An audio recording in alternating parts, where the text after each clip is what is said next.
네, 5-1단원 해설 진행하도록 하겠습니다. 여러분들은 페이지 207페이지를 펴주세요. 자, 우리가 요번에 배울 단어는 뭐냐? 바로 동일한 대상을 다룬 글을 읽을 텐데, 근데 글이 하나가 아니라 한 2개 이상 정도 됩니다. 근데 어떤 글들이냐면 다루고 있는 대상은 똑같아요. 다루고 있는 대상은 똑같은데 뭐가 다르냐? 바로 관점과 형식이 다릅니다. 동일한 대상을 다루지만 관점과 형식이 다른 여러 가지 글들을 읽어보도록 할 거예요.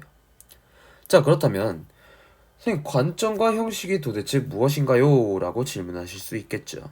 자, 관점이란 건 이 대상을 바라보는 시각이라고 생각하시면 됩니다.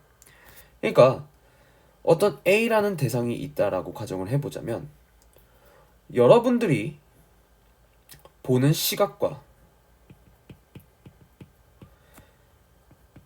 저를 포함한 다른 사람이 이 A를 바라보는 시각은 다를 수 있겠죠. 이거를 바로 관점이라고 합니다. 그러니까 이제 뭐 이 A라는 대상을 부정적으로 생각할 수도 있고 아니면 이 A라는 대상을 긍정적으로 생각할 수도 있겠죠. 이거는 사람마다 다르지 않겠습니까? 그렇죠? 그런 거를 바로 관점이라고 합니다. 아시겠죠? 즉, 관점이란 그 대상을 어떻게 바라보느냐 라는 게 바로 관점이 될 수 있겠다. 자, 그렇다면 형식이 무엇이냐? 형식이란 건 글 종류를 뜻합니다.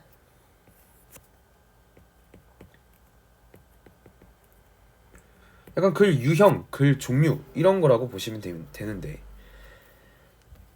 그렇다면 선생님, 글 종류, 글 형식에는 어떤 것들이 있나요? 라고 물어보신다면 자, 제가 설명을 드리도록 하겠습니다. 여기 화면을 보시면요, 제가 크게 2가지 부분으로 나눠봤는데, 자, 첫 번째는 일단은 글 종류.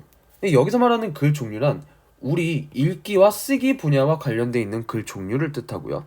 자, 그리고 밑에 부분에서는 문학 갈래 종류를 제가 설명을 해드릴 거예요. 이 문학 갈래라는 건 무엇이냐?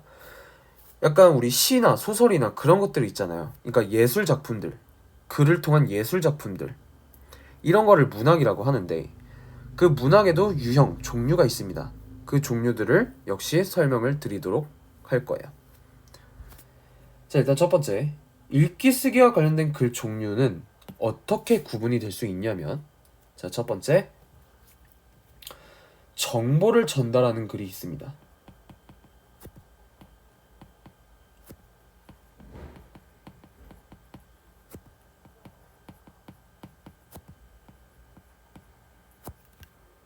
자, 두 번째, 설득하는 글이 있습니다.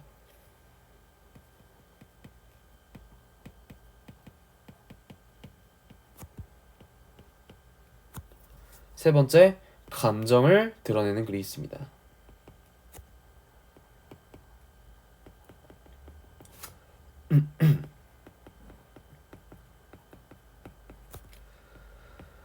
환절기라 그런지 목이 많이 건조해지네요. 여러분들도 감기 조심하세요.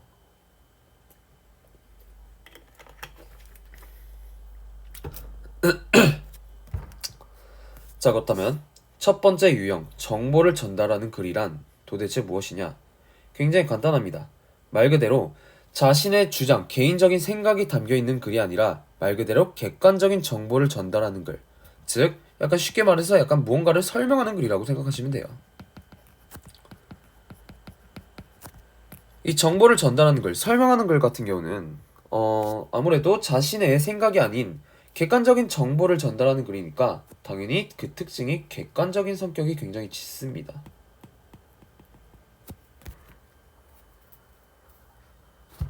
이렇게만 알아두시면 될 것 같아요. 자, 그다음 두 번째, 설득하는 글이란 도대체 어떤 글이냐? 설득하는 글이란 굉장히 간단합니다. 주장과 근거가 있으면 바로 설득하는 글이라고 생각하시면 돼요.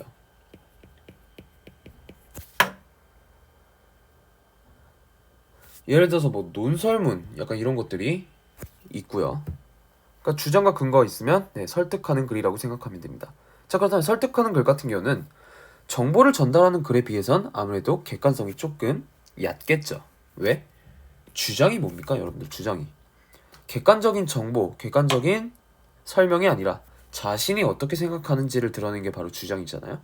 이렇게 자신의 주장을 드러낸다는 점에서 객관적인 성격이 살짝 얕습니다. 아시겠죠? 이 감정을 표현하는 글 같은 경우는 제가 딱히 설명할 필요가 없습니다. 그냥 이런 게 있다라는 것만 알아두시면 되고요. 뭐 예를 들어서 약간 독후감 이런 게 있어요.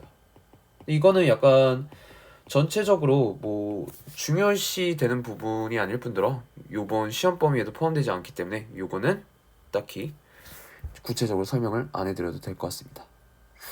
그러니까 제가 왜 이걸 설명을 해드리자면 글 종류가 이렇게 구분돼 있다라는 걸 알고 공부를 하는 거랑 모르고 공부하는 거랑은 차이가 있습니다. 내용 보시면 이거 어렵나요? 굉장히 간단하고 쉬운 내용이죠. 하지만 글 유형이 이렇게 구분돼 있다라는 거를 알고 공부하시면 훨씬 문제도 잘 풀릴 겁니다. 아시겠죠? 꼭 기억해 주셔야 됩니다. 자, 그렇다면 문학과 관련된 글 종류, 글 유형은 어떤 것들이 있느냐? 바로 일단 첫 번째 시가 있고요. 소설이 있고요.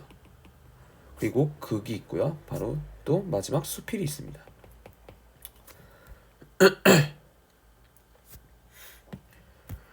이 시 같은 경우는 우리 예시에 뭐가 있었어? 우리 배운 시 뭐 있었죠? 일단은 메세솔이 있었고요.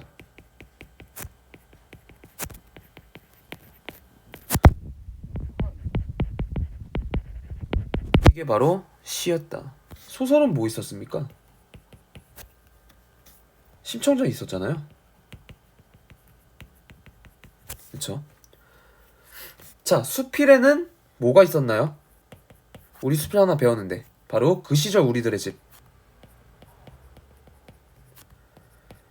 옛날 시골에서는 이런 게 좋았는데 오늘날 도시는 이런 게 별로다. 이런 내용이 있었죠. 그 시절 우리들의 집. 이것도 수필입니다.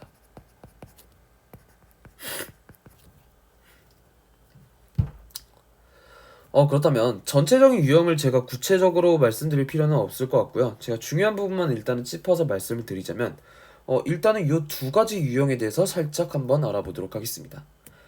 자, 소설의 특징은 가장 대표적인 게 뭐냐면 바로 허구적이라는 점입니다.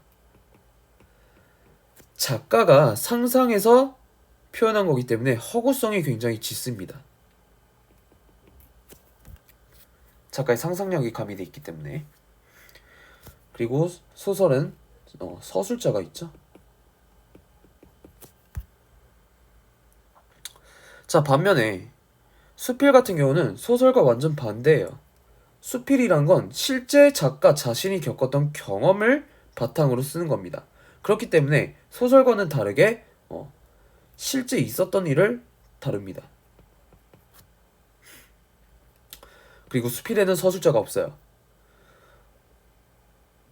서술자가 따로 정해져 있지 않고 그 서술하는 사람이 바로 작가 자신이야.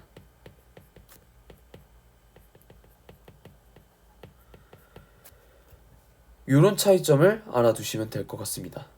일단은 이렇게만 말씀드려도 될 것 같아요.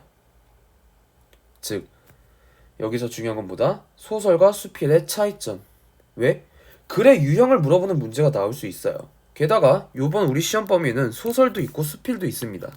그렇기 때문에 요거를 비교하는, 이 글 유형의 특징을 비교하는 문제가 나올 수도 있다라는 점이야. 아시겠죠? 시의 특징은 뭐가 있습니까? 일단은 함축적 언어. 짧잖아요. 함축적 언어. 그리고 이 시에는 소설에 서술자가 있다면 시에는 화자가 있습니다. 용어가 달라요. 물론 화자와 서술자 같은 경우는 기능은 똑같습니다.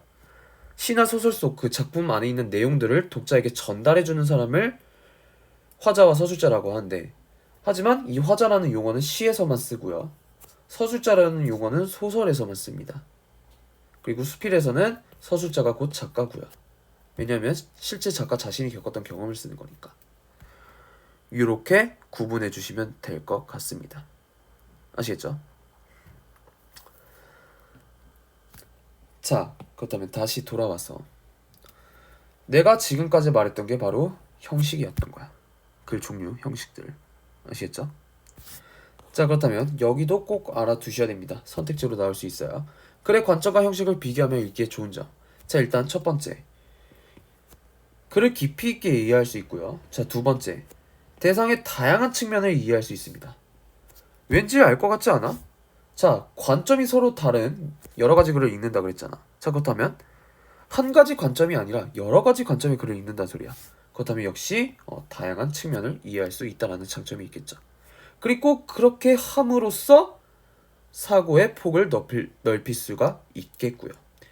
그리고 이렇게 사고의 폭을 넓힘으로써 자신의 관점을 명확히 세우는 데에도 도움이 됩니다. 그러니까 한 가지 관점의 글을 읽고 내 주장을 펼치는 거랑 여러 가지 관점을 보고 내 주장을 펼치는 거라는 그 질이 다르겠지. 그쵸? 이런 장점이 있다. 이렇게 알아두시면 될 것 같습니다. 아시겠죠? 네, 이 5단원의 주제는 동일한 대상을 다루는 다양한 관점 그리고 다양한 형식의 여러 가지 글을 읽는 것이다. 자, 그렇다면 어떤 글을 읽을 거냐? 일단은 본문에 수록되어 있는 글은 두 개입니다.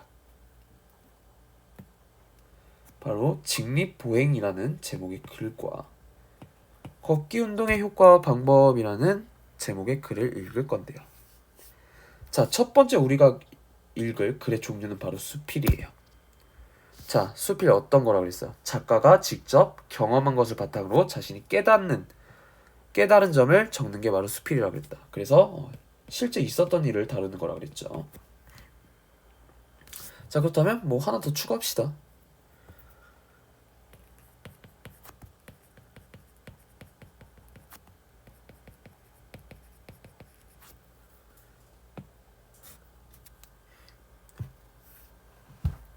여러분 놓치신 거 있으면 일시정지 하시고 필기하시면 될 것 같습니다.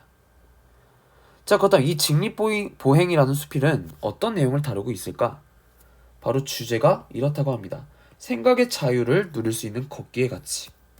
아, 그렇다면 우리가 예측해 볼 수 있는 내용은 이 작가는 걸음으로써 생각의 자유를 누릴 수 있다고 생각하는구나 라고 말을 할 수 있습니다. 아시겠죠? 이 특징 같은 경우는 특별히 제가 강조드릴 내용은 없지만 여러분들이 스스로 읽으면서 파악하실 수 있는 내용입니다. 어차피 이 특징 같은 경우는 글을 읽으면서 자연스럽게 알게 될 거기 때문에 제가 지금 강조드릴 내용은 딱히 없는 것 같아요. 두 번째 글은 어떤 글이냐? 어떤 글이래요? 글의 종류가 뭐래? 바로 설명하는 글이래. 자, 그렇다면 역시 하나 추가해주자. 정보를 전달하는 건 설명하는 글. 여기 바로 걷기 운동의 효과.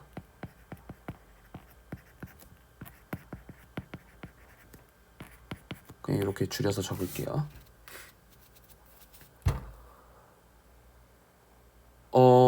부문으로 넘어가기 전에 여러분들 잠깐만 딴소리를 해보자면 우리가 메세소리 C를 배웠어요. 이 메세소리는 C라 그랬지. 근데 우리가 이 메세소리를 배우면서 뭘 배웠어요? 바로 메세소리를 분석한 그 긴 글이 있었죠. 자, 그렇다면 이 긴 글은 어떤 유형의 글이었나? 바로 설득하는 글입니다. 약간 제목이 뭐였죠? 그게? 시읽기의 4가지 관점이었나? 시읽기의 4갈래의 길? 아마 그런 비슷한 내용 제목이었을 겁니다. 우리 이거를 통해서 약간 작품을 바라보는 4가지 관점 배웠잖아요. 내용과 표현을 중심으로 바라본다, 작가를 중심으로 바라본다, 시대를 중심으로 바라본다, 이런 것들. 요거에 관한 내용을 다룬 글이 바로 이 시읽기의 4갈래 길이라는 제목이었을 겁니다. 근데 어쨌든 제가 여기서 중요한 게 뭐냐면 이 글의 유형, 이 글의 종류 같은 경우는 설득하는 글이다. 왜? 우리가 첫 번째 시간 초반부에 배웠던 이 종류, 이 글 같은 경우도 바로 주장과 근거가 있습니다. 제가 말씀을 드렸을 거예요. 왜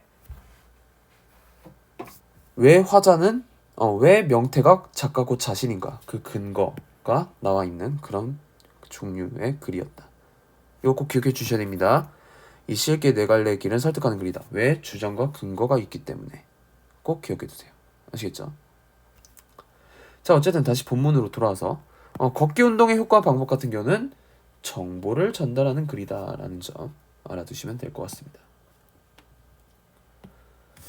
지금 제가 생각나는 이제 시험 범위는 약간 요거였던 것 같아요. 뭐 다른 범위도 여러분들이 이렇게 구분하고 싶으면 한번 구분해 보세요. 아마 도움 많이 될 겁니다.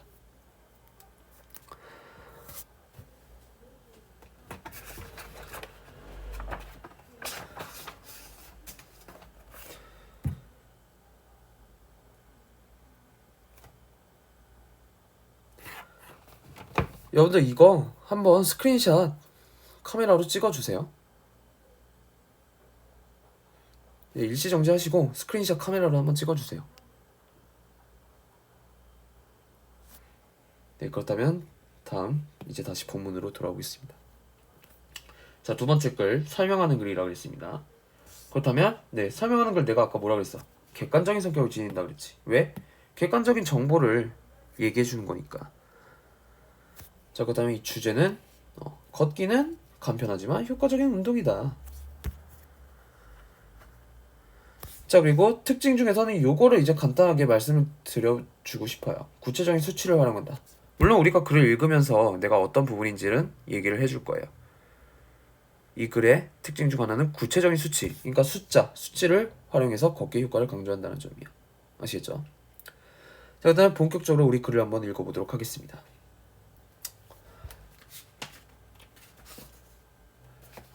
몇 페이지를 펴주시냐면 여러분들은 196페이지를 펴주시면 돼요.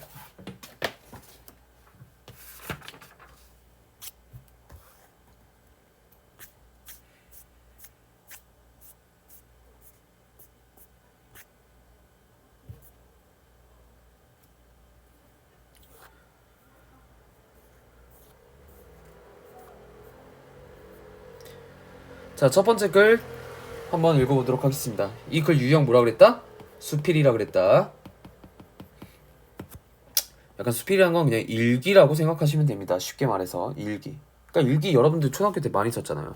일기가 뭐야? 자신이 오늘 겪었던 경험을 쓰고 거기에 대한 깨달은 점을 쓰는 게 바로 일기였죠. 이 수필도 똑같아요. 경험을 쓰고 거기에 대한 깨달음을 적는 것. 이게 바로 일기, 수필의 특징이다. 꼭 알아주시면 편할 겁니다. 첫 번째 문단 같은 경우는 뭐 제가 별 강조드릴 건 없습니다. 그냥 글쓴이가 어느 날 뭐 걸음을 걸었던 그런 경험을 제시하는 거야. 자, 다음 바로 나문단. 나문단이 아니죠. 나문단 맞죠? 다음 문단 한번 가보도록 하겠습니다. 여러분들 제가 안 읽었다고 해서 여러분들도 안 읽으면 안 돼요. 여러분들은 숙제 하시면서 문제 푸시면서 네, 문장 하나하나 꼼꼼히 읽으셔야 됩니다. 제가 문장 하나하나 다 안 읽어드리는 이유는 제가 첫 번째 시간에 설명했죠. 굉장히 비효율적이기 때문에. 내가 설명 안 한 이유는 여러분들이 스스로 판단할 수 있기 때문에. 선생님 좀 못하겠는데요? 그런 거는 이제 문제 풀면서 저한테 질문하시면 되는 거예요. 자, 나문단에서 여러분들께 말씀드릴 거는 뭐냐면 바로 이 나문단에서는 걷기의 가치가 나옵니다. 걷기의 가치와 의미가 나옵니다. 자, 그렇다면 이 작가가 생각하는 걷기의 의미는 바로 첫 번째, 걷는 것은 굉장히 자유스럽고 주체적인 동작이다.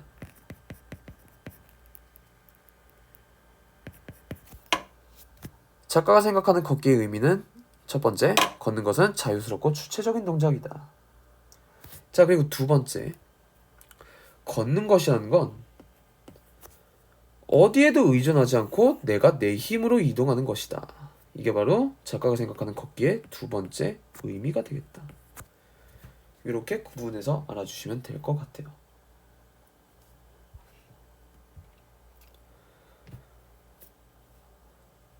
자, 그렇다면 다음 문단 넘어가도록 하겠습니다.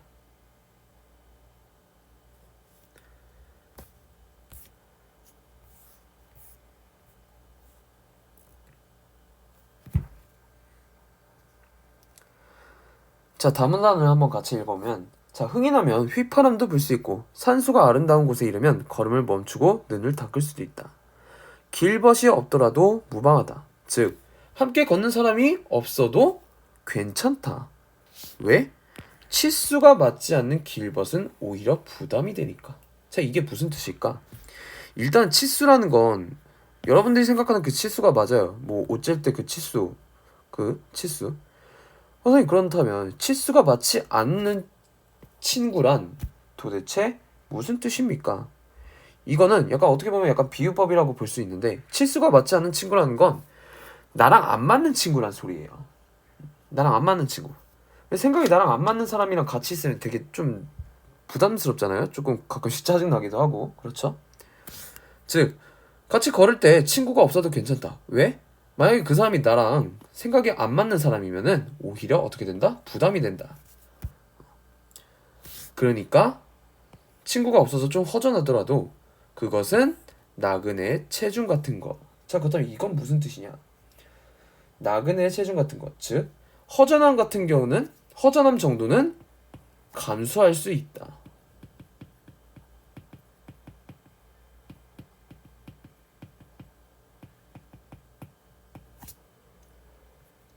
왜? 바로 다음 문장.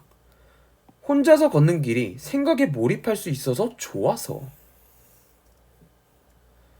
이런 걷기의 장점을 생각해 본다면 허전함 정도는 그래, 뭐 감수할 수 있어. 왜? 나는 이게 더 좋으니까. 이렇게 말을 하고 있는 거다. 아시겠죠? 자, 그리고 마지막 문장. 걷기를 통해서 어떻게 한대요? 살아온 자취를 되돌아보고, 그리고 앞으로 넘어야 할 삶의 고개를 헤아린다. 이게 무슨 뜻일까? 그러니까 걸으면서 내가 그동안 어떻게 살았나 한번 곱씹어서 생각해보고, 그렇다면 앞으로는 내가 어떻게 살아야 될까? 이렇게 생각을 해볼 수 있다는 거죠. 뭐를 통해서?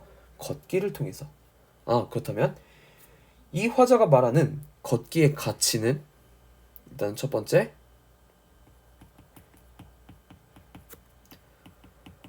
걷는 게 왜 좋다? 자아 성찰을 할 수 있다.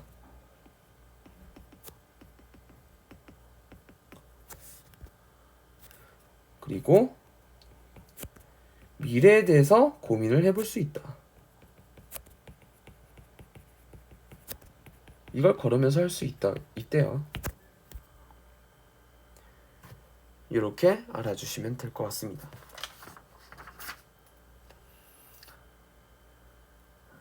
자, 그렇다면 다음 문단 한번 넘어가 보도록 할게요. 문장을 한번 읽어보면, 인간이 사유하게 된 것은, 사유라는 건 생각입니다. 인간이 생각하게 된 것은 잘 모르겠지만 걷는 일로부터 시작됐을 것이다.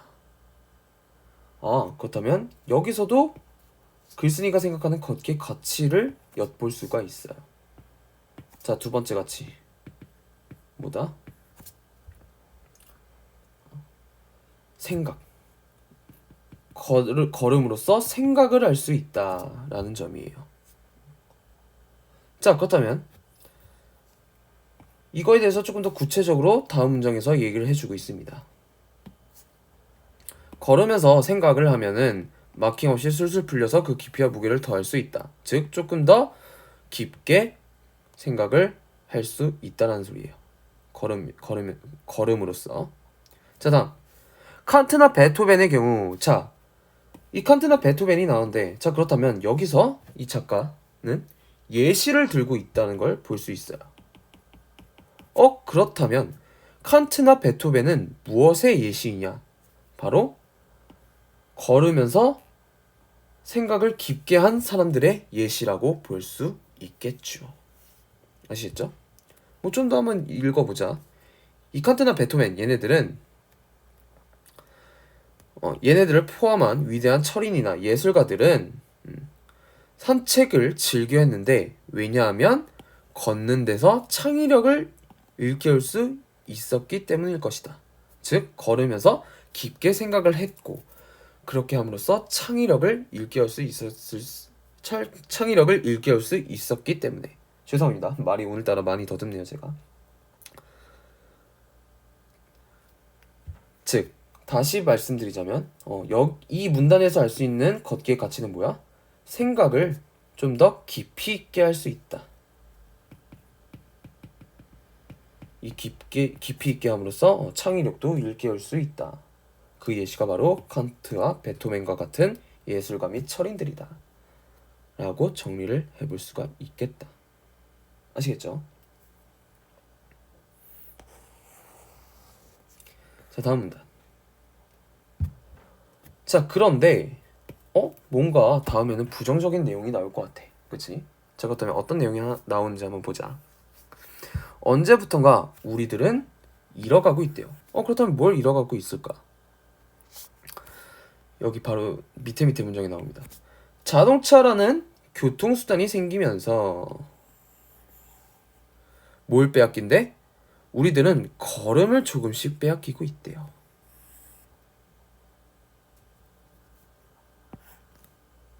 자, 그리고 이렇게 걸음을 빼앗김으로써, 그러니까 이게 무슨 뜻이야? 자동차가 생기면서 걷는 시간이 많이 줄었단 소리겠죠. 그렇다면 걸음이 많이 줄면은 어떤 단점이 있다고 말하고 있나? 보면은 여기 생각의 자유도 서서히 박탈당하기 시작했다. 자, 얘가 말하는 이전 문단까지 읽어봤을 때 이 작가가 말하는 걷기의 의미와 가치가 뭐였어? 자유롭다. 또 생각을 좀 더 깊이 할 수 있다. 이런 내용들이 있었죠. 하지만 자동차가 생기고 걷지 않게 됨으로써 역시 그렇다면 이 생각의 자유도 점점 박탈당하기 시작했다. 이런 시간이 점점 줄어들게 되었다는 소리죠. 그렇죠?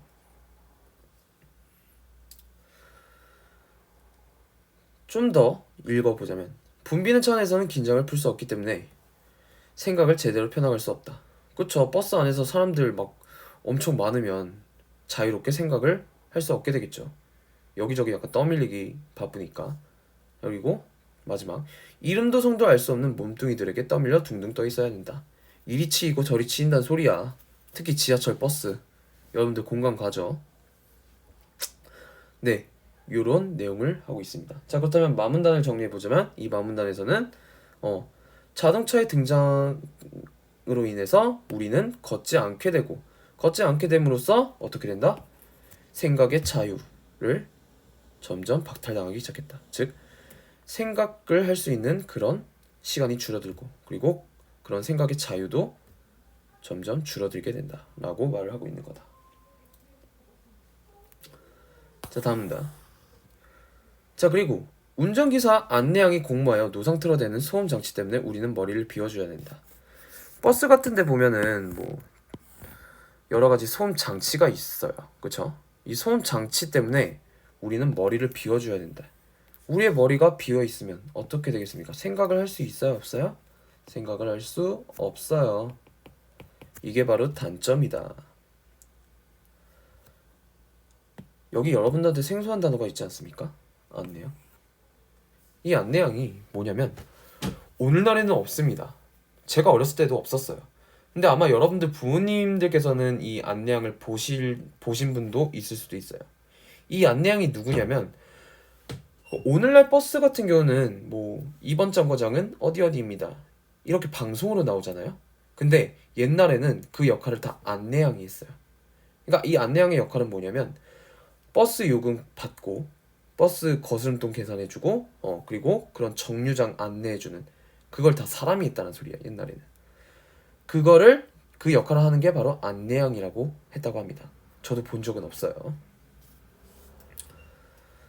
어쨌든 그런 안내양의 목소리를 더불어서 뭐 버스 빵빵 소리, 약간 그런 것들을 포함한 소음 장치, 시끄러운 것들, 버스 안에는 그런 시끄러운 것들이 많기 때문에 우리는 생각을 잘 할 수 없다라고 얘기를 하고 있는 겁니다. 아시겠죠?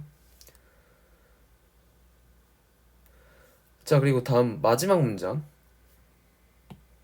편리한 만큼 우리는 귀중한 무엇인가를 잃어가고 있다.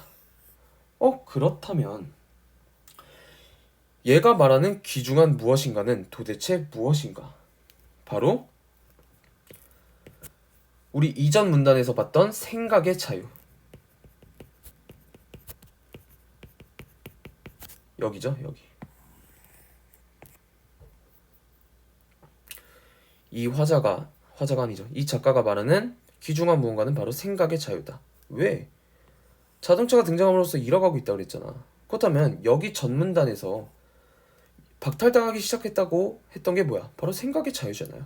그렇다면 여기서 말하고 있는 귀중한 무엇인가도 바로 걷기를 통해서 얻을 수 있는 생각의 자유라고 우리가 예측을 해볼 수가 있겠다. 아시겠죠? 중요합니다. 저였으면 이거 밑줄 치고 이게 뭘 뜻하는지 알아맞혀봐, 이런 문제를 냈을 거예요. 너무 좋은 문제 같아, 내가 생각해도. 죄송합니다. 자, 다음 문단.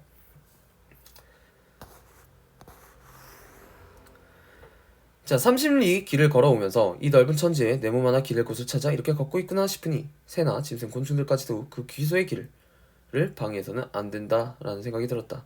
그들도 저마다 길을 곳을 찾아 부지런히 길을 가고 있을 테니까. 여기선 딱히 제가 강조드릴 바는 없고요. 자, 그렇다면 다음 문단.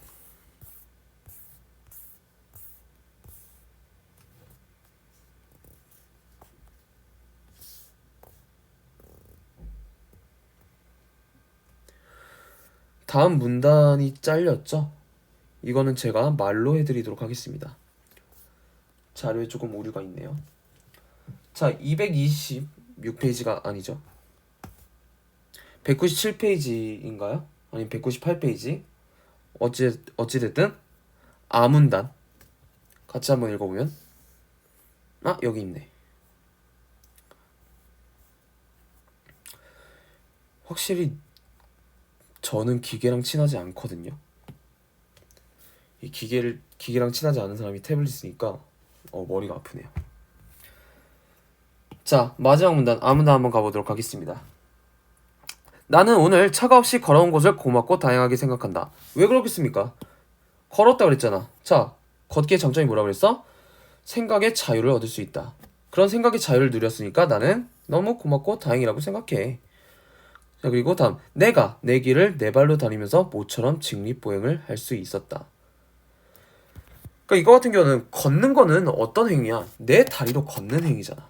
하지만 자동차는 우리 다리로 걷는 거예요? 아니요.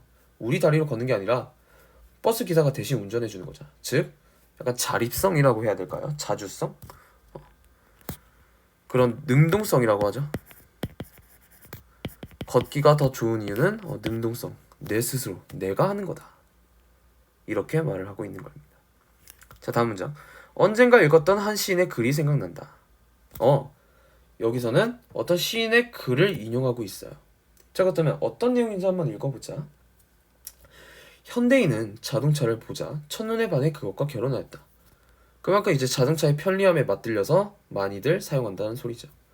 자, 그래서 영영 목가적인 세계로 돌아오지 못하게 되었다. 이게 도대체 무슨 뜻인가요? 목가적인 세계? 이제 조금 예측이 가지 않습니까? 이 목가적인 세계를 여기로 돌아오지 못하게 되었다. 무슨 뜻이야? 생각의 자유를 할 수 없게 되었다. 라는 걸 강조하고 싶었던 거지, 이 작가는. 그렇죠? 보통 목가적인 세계라고 하면은 그 자연 친화적인 그런 뜻이에요. 목가적이라는 뜻은 약간 자연 친화하면 어떤 게 떠올라요? 굉장히 약간 평화로운 자연, 그런 게 떠오르죠.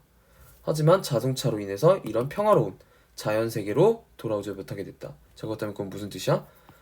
평화롭게 생각의 자유를 할 수 없게 되었다 라는 걸 말해주고 싶었던 거지. 아시겠죠? 자, 첫 번째 글은 이렇게 설명을 마치고요. 자, 그렇다면 이 5단원의 핵심 내용, 학습 목표를 다시 한번 생각해 보자면 뭐였어? 동일한 대상에 대한 다양한 관점과 형식. 이게 바로 학습 목표였다. 자, 그렇다면 이 수필, 형식은 수필이고요. 그렇다면 걷기에 대한 관점은 뭐야? 걷기는 생각의 자유를 부여하고, 그리고 조금 더 그냥 구체적인 내용을 말씀해 드리자면 우리의 삶을 성찰할 수 있게 도와준다. 약간 이렇게 정리를 해볼 수 있을 것 같아요. 이게 바로 걷기에 대한 관점인 거야. 아시겠죠? 걷기는 생각의 자유를 주고 성찰할 수 있게 하는 그런 좋은 대상이다. 이렇게 얘기를 하고 있는 겁니다. 자, 그렇다면 두 번째 글을 한번 읽어보도록 할게요.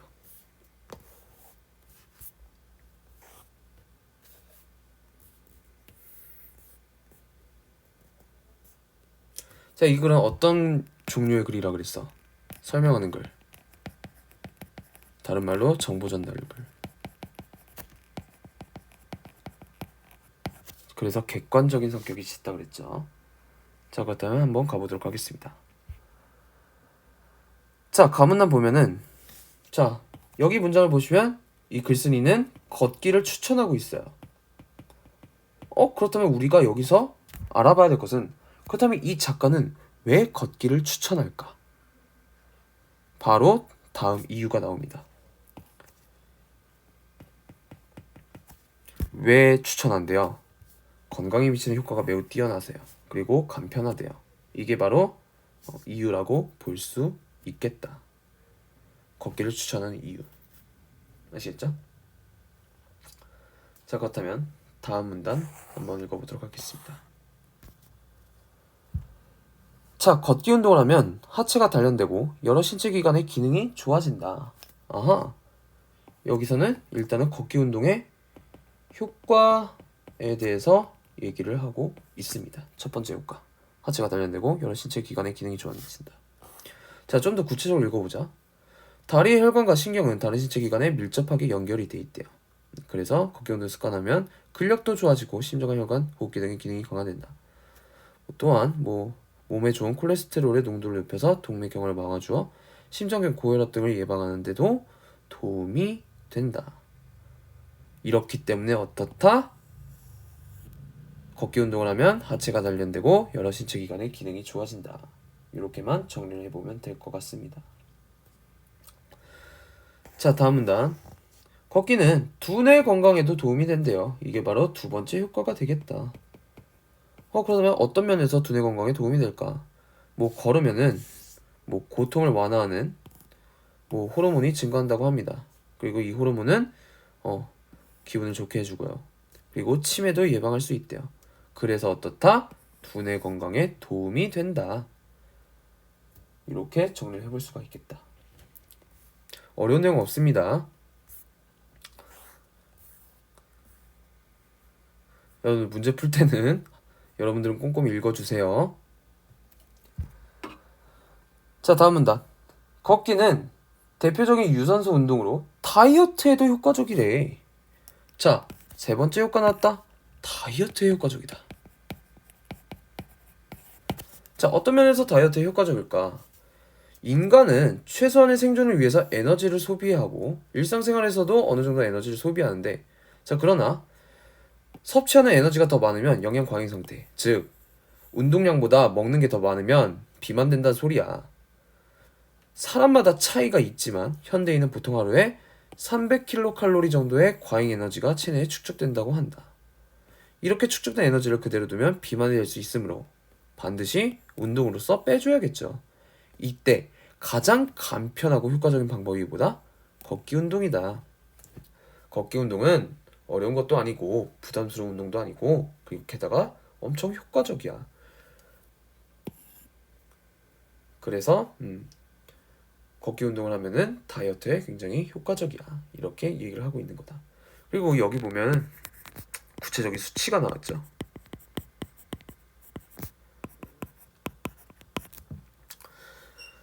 자, 구체적인 수치를 제시하면 효과가 뭘까, 얘들아? 말 그대로 좀 더 우리 독자는 좀 더 구체적으로 그 정보에 대해서 알 수 있겠지. 그러니까 이런 거지. 나 오늘 밥 많이 먹었다? 이렇게 얘기를 하는 거랑 나 오늘 밥 5공기 먹었다? 뭐가 더 구체적이야? 후자가 더 구체적이지. 그렇다면 후자를 들었을 때 더 얘가 진짜 많이 먹었구나. 이게 더 우리 입장에선 더 와닿겠죠. 왜? 구체적인 수치를 제시했으니까 좀 더 우리가 정확하게 알 수 있다는 소리야. 추상적이 아니라 정확하게 알 수 있다는 소리야. 그게 바로 구체적 수치를 제시했을 때의 효과다. 아시겠죠? 자, 다음.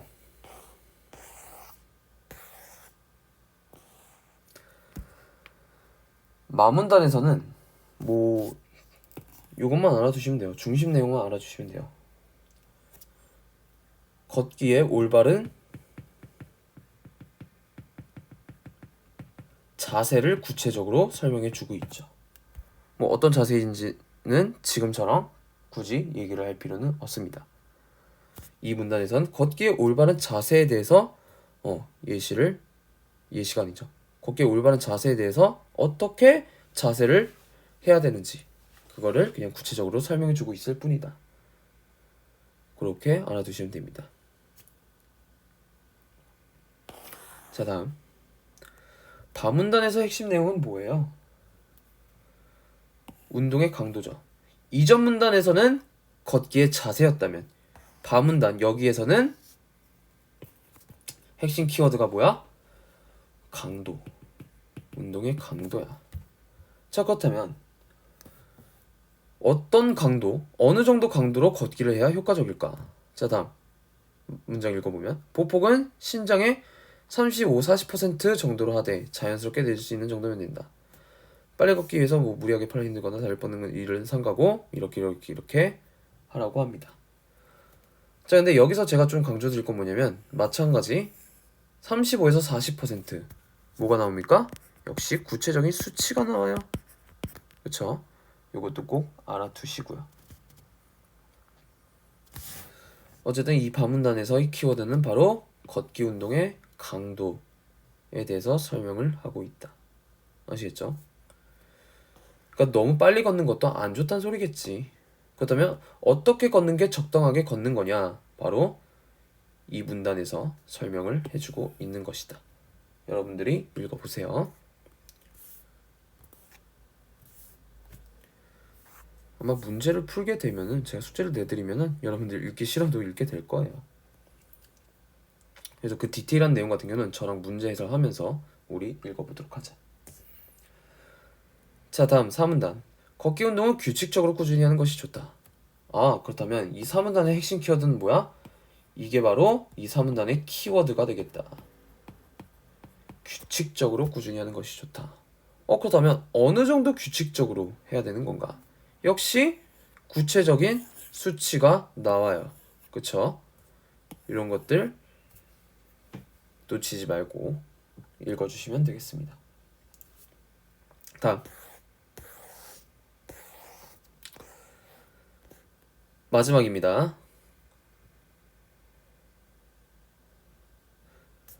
자, 현대인은 영양 상태가 좋아지고 평균 수명이 늘었지만 그에 못지않게 수면은 질병에 시달리고 있다. 이거 이러이러한 상황이다. 자, 아문단에서 일단 첫 번째 부분에서는 일단은 실태, 현대인의 실태에 대해서 얘기를 하고 있어요. 오늘날 현대인들은 수많은 질병에 시달리고 있고요. 새로운 질병도 있고 성인병이 애들한테도 나타나고 오늘날의 실태가 이렇다. 그렇다면 이 실태가 왜 일어나는데요? 바로 운동 부족이다. 자, 그렇다면 어떻게 해야 되냐? 운동을 해라. 그 운동할 수 있는 가장 단순하면서 효과적인 운동이 뭐다? 역시 걷기다. 아시겠죠? 자, 다음 문장. 올바른 걷기 자세를 익힌 후 강도로 적절한 강도로 규칙적으로 걸어보자. 이 키워드가 각각 다 이전 문단에서 다뤘던 문단들의 키워드였죠. 그렇죠? 이렇게 해보자. 그렇다면 어떻게 될 것이다? 건강해질 것이다. 이렇게 마무리를 하고 있습니다. 아시겠죠? 자, 그렇다면 이 글 같은 경우도 우리가 형식과 관점을 정리해보자. 아까 그 수필과 이 글의 대상은 달라요, 같아요? 대상은 같아요. 대상이 뭔데? 걷기야. 아까 글도 마찬가지고 이 글도 마찬가지고 대상은 걷기야. 대상은 똑같아.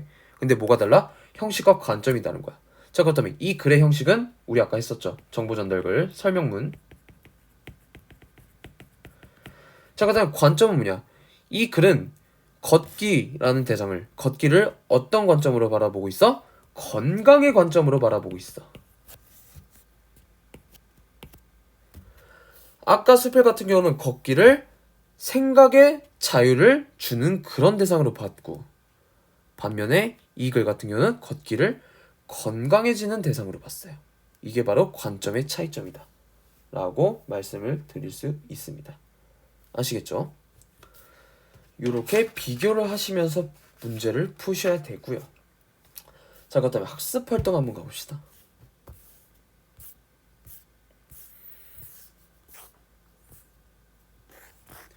페이지 204페이지.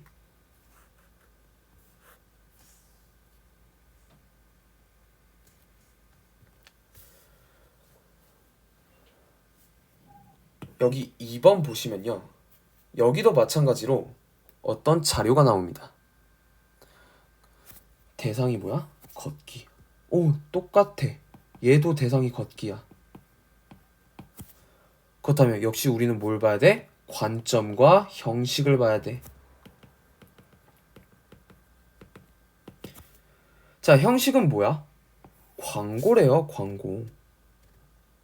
자, 광고는 뭘까, 얘들아? 뭔가를 설득할 때 쓰는 게 광고야. 자, 그렇다면 우리 다시 여기로 한번 돌아와 보자.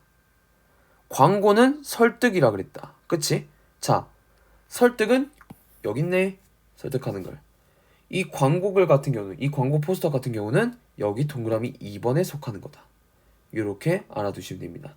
아시겠죠? 자, 그렇다면 이 관점은 역시 설득. 관점이 아니죠. 형식으로 가야죠. 형식은 설득하는 걸. 자, 그다음 관점은 뭘까요? 한번 읽어보자. 자연을 살리는 발견. 자, 자동차 배기가스는 지구온난화의 원인이 됩니다. 가까운 거리는 걷거나 자전거를 이용해보세요. 여기 걷기 나왔고, 걷기를 하면 어떻게 된대? 자연을 지킬 수 있대. 지구의 건강도 지킬 수 있대. 지구온난화를 막을 수 있대. 아하! 그렇다면 이 광고 같은 경우는 걷기라는 대상을 어떤 관점으로 보는 거야? 자연 보호의 대상으로 보는 거야. 걸으면은 자연을 보호할 수 있다. 역시 대상은 같지만 우리 앞에 두 글과 뭐가 달라? 관점과 형식이 다른 거야. 아시겠죠? 이렇게 정리를 해볼 수가 있겠다.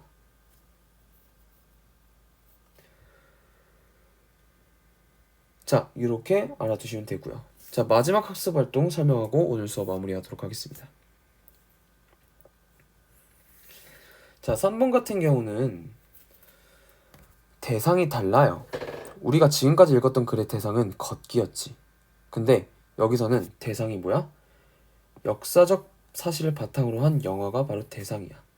그리고 얘네들은 뭐가 다르대? 관점이 다르대. 아, 그렇다면 이 대상을 어떤 관점에서 바라보고 있는지 한번 가보도록 하겠습니다. 자, 첫 번째 글. 여기 같은 경우는 대략적으로 보니까 뭐 일보. 아, 그렇다면 형식은 뭘 것 같아? 신문이네. 그치?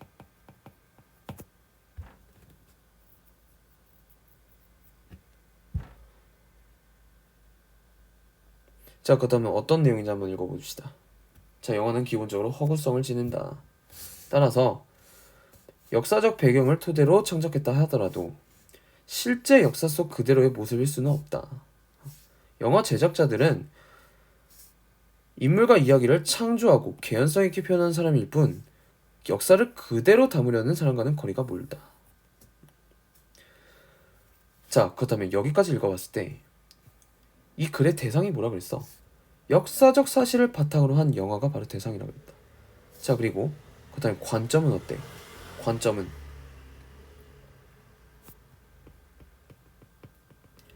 영화는 허구성이 인정되어야 된다? 허구성 인정되어야 된다. 그 이유가 뭐야? 바로 영화 제작자들은 역사를 그대로 담으려는 사람이 아니기 때문에. 이게 바로 이유야. 자, 그리고 더 읽어보자. 전문가들의 말을 인용하고 있습니다. 일단은 내용을 알아보기 전에 이 전문가들의 말을 인용하면은 효과가 있습니다. 바로 신뢰성을 향상할 수 있다라는 효과가 있어요. 아시겠죠? 요거 일단 기억해 주세요. 신뢰성이라는 단어 꼭 기억해 주세요. 신뢰성. 자, 그렇다면 이 기사 같은 경우는 전문가들의 말을 근거로 또 들고 있네요. 그쵸? 어떤 내용인지 한번 보자. 문화가 다양한 형태로 발전하려면 자유로운 창작이 가능해야 된다. 라며 영화는 창작의 영역이다. 즉, 사실을 바탕으로 창작했을지라도 작가적 표현을 최대한 보장받아야 한다. 즉, 이게 무슨 뜻이에요? 사실과 달라도 괜찮다. 왜? 영화는 창작의 영역이기 때문에, 새롭게 뭔가를 만드는 거기 때문에. 그래서 그 영화에 관한 평가는 엄연히 관객의 몫이다 라고 강조했다. 여기서 이제 전문가들이 이렇게 말을 했다고 얘기를 하고 있는 거죠. 이 전문가들의 말을 인용함으로써 신뢰성이 높아진다. 요거까지 알아두시면 됩니다. 아시겠죠? 자, 그렇다면 다음 두 번째 글을 한번 읽어보자. 여기에요. 대략적으로 보니까 형식은 어떤 것 같아요? 편지 같아요. 그쵸? 자, 그렇다면 뭐 관점도 일단은 봐야 되겠죠. 얘는 이 영화가 실제 역사와 다르다라는 그 주제에 대해서 어떤 관점을 취하고 있는지 한번 보자. 자, 누구누구 감독님, 저는 누구누구입니다. 약간 편지 형식이죠, 누가 봐도. 자, 그다음 얘는 어떤 내용을 얘기하는지 한번 보자. 영화의 내용 중에 역사적 사실과 다른 부분들이 있었습니다. 물론 허구적 예술 작품인 거는 알아요. 영화가 허구적 예술 작품이란 거 저도 압니다. 자, 그렇다면 얘 같은 경우는 영화의 허구성에 대해서 부분 인정을 하고 있는 거야. 이거 디테일한 문제로 나올 수 있습니다. 부분적으로 인정을 한다.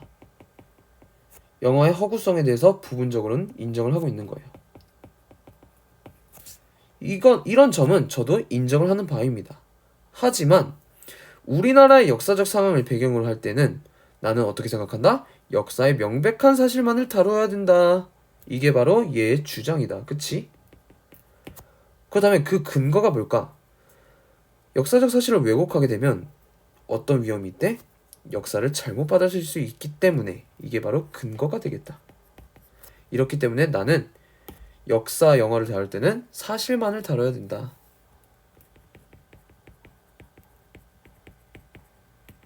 이게 바로 이 글쓴이의 관점이 되겠다. 그쵸? 그렇다면 이 두 가지 글 역시 대상은 같지만 관점과 형식이 달라요. 그치? 자, 그렇다면 저는 이 학습 활동을 조금 강조드리고 싶어요. 글을 쓴 목적을 파악하래요. 목적이 뭐겠어? 자신의 관점이지. 각 글의 관점이 바로 이 글을 쓴 목적이겠죠. 자, 그렇다면 이 신문 기사의 목적을 조금 더 구체적으로 우리가 알아보자면 이 신문 기사의 목적은 뭐였어? 영화 속의 역사는 어떻다? 자유로운 창작의 대상이다. 이거를 알리고 싶었던 거야. 아시겠죠? 그리고 편집글의 목적은 뭐였어요? 아니다. 영화 오케이. 창작 허구성이 있다는 점은 나도 인정해. 하지만 그렇다고 하더라도 사실을 왜곡해서는 안 된다. 이거를 주장하는 게 바로 이 편집글의 목적이었던 거지. 그쵸?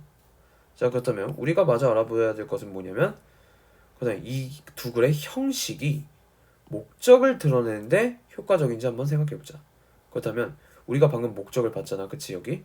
그렇다면 이거를 형식과 관련지어서 판단을 해보자는 거야. 첫 번째 글은 신문 기사가 바로 형식이었다. 그렇다면 신문 기사를 활용함으로써 얻는 효과가 뭐야? 제가 아까 말씀드렸죠. 전문가의 의견을 인용해서 자신의 주장을 뒷받침해서 보도할 수 있다. 이게 바로 효과다. 꼭 알아두세요. 자, 그렇다면 편집글을 인용했을 때 이 목적과 한번 이 편집글이라는 형식을 연결시켜보자. 자, 편집글은 어떤 특성이 있대요? 친근감 있게 이야기하듯이 말할 수 있는 그런 특징이 있대요. 그렇게 하면서 자신의 생각을 드러내는데 효과적이다 라는 소리야. 자, 무슨 뜻이냐? 너무 딱딱하지 않다라는 소리야. 왜? 편집글은 이렇게 친근감을 드러내는 그런 성격이 있기 때문에 너무 딱딱한 느낌을 주지 않으면서 자신의 주장을 얘기할 수 있다. 그래서 편집글을 얘기하면 좀 더 부드럽게 친근감 있게 말할 수 있는 효과가 있다 라고 정리를 해볼 수 있는 겁니다. 아시겠죠? 네, 5-1단원 부분은 이렇게 영상을 마무리하도록 하겠습니다. 여러분들 너무 고생 많으셨고요. 이막중 같은 경우는 제가 추가적으로 그 1-2단원 말하기 불안에 대해서 한 번 더 영상을 보내드릴 예정입니다. 꼭 참고해 주실 바랄게요.